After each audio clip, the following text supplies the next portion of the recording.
నేడు తెలుగు శక్తి నూతన లోగో ఆవిష్కారం చేశాం. ఎన్టీఆర్ సాక్షిగా ప్రమాణం చేసి చెప్తున్నాం. తెలుగు జాతి గౌరవం కోసం తెలుగు శక్తి పోరాటం చేయబోతుంది. నాడు గిరిజన గుండెల్లో ఎన్టీఆర్ గూడు కట్టుకుంటే నేడు అదే గిరిజన యూనివర్సిటీని ఒక ప్రైవేట్ హోటల్లో పెట్టి గిరిజనులు పరువు తీసేస్తున్నారు.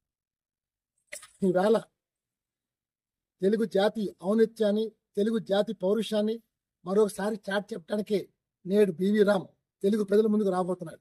ఒక అన్నగా, తమ్ముడుగా, కొడుకుగా, మనవడుగా, మీ వాడిగా, మీ ఇంటి బిడ్డగా రాబోతున్నాను. రాజకీయ కాదు, ఎన్టీఆర్ ఆశయాన్ని తీసుకెళ్ళడం కోసం, ఎన్టీఆర్ పేరు నిలబెట్టడం కోసం బివి రామ్ రాబోతున్నాడు. మరి ఈరోజు రాష్ట్రపతినే లోకేష్ టీం తప్పుదో పట్టించి, అంటే అక్కడ కాలేజ్ యూనివర్సిటీలో అసలు బిల్డింగ్లే లేవు, ఏమీ లేకుండా ఇంత డ్రామాలు ఆడుతుంటే తెలుగు జాతిని ఏం చేస్తున్నావు మిస్టర్ లోకేష్ అని ప్రశ్నిస్తాను.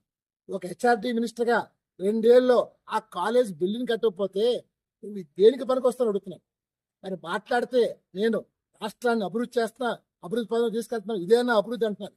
ఒక కాన్వకేషన్ ఫంక్షన్ ఒక యూనివర్సిటీ ప్రాంగణంగా జరగాల్సిన యూనివర్సిటీ ఈవేళ ఒక ప్రైవేట్ హోటల్లో, ఒక నోవోటల్లో చేస్తామంటే ఇంతకంటే దిక్కుమాలని సంస్కృతి ఉందని అడుగుతున్నాను మిస్టర్ లోకేష్.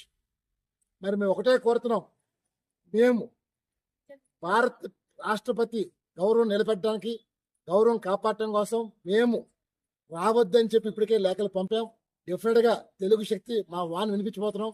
మేము ఒకటే కోరుతున్నాం రాష్ట్రపతి గారిని, మీరు రండి విజయనగరంలో ఆ క్యాంపస్లో రమ్మని చెప్పి మేము కోరుతున్నాం తప్ప ఒక ప్రైవేట్ హోటల్లో మిమ్మల్ని తప్పుదో పట్టించిన కార్యక్రమం వద్దని చెప్పి తెలిసి మనం చేస్తాం. మరి ఈవేళ ఆంధ్రప్రదేశ్ అప్పులమయం చేస్తే రాష్ట్రంలో అప్పులే అప్పులు. ఈవేళ అభివృద్ధి పక్కన ప్రతి మంగళవారం చూస్తే చాలు అప్పులు పెంచుకెళ్ళిపోతున్నారు. అసలు ఏమవుతుంది రాష్ట్రం అర్థం కావట్లేదు. ఎన్టీ రామారావు గారు ఆత్మ నిజంగా, నేను ఒక ఆశయంతో పార్టీని స్థాపిస్తే ఈ పార్టీని ఎటు తీసుకెళ్తున్నారనేది ఆయన డెఫినెట్గా పైనుంచి కూడా ఆయన రోధిస్తూనే ఉంటారు. ఒకటే కోరుతున్నాం, ఇప్పుడు ఆంధ్రప్రదేశ్ కాపాడటానికి ఒక రక్షకుడు అవసరం. ఆ రక్షకుడే జూనియర్ ఎన్టీఆర్. ఎన్టీఆర్తోనే మళ్ళీ తిరిగి పూర్వమేమో రాబోతుంది.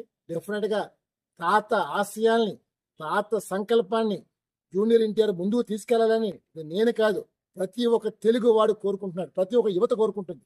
అందుకే ఒకటే చెప్తున్నాను,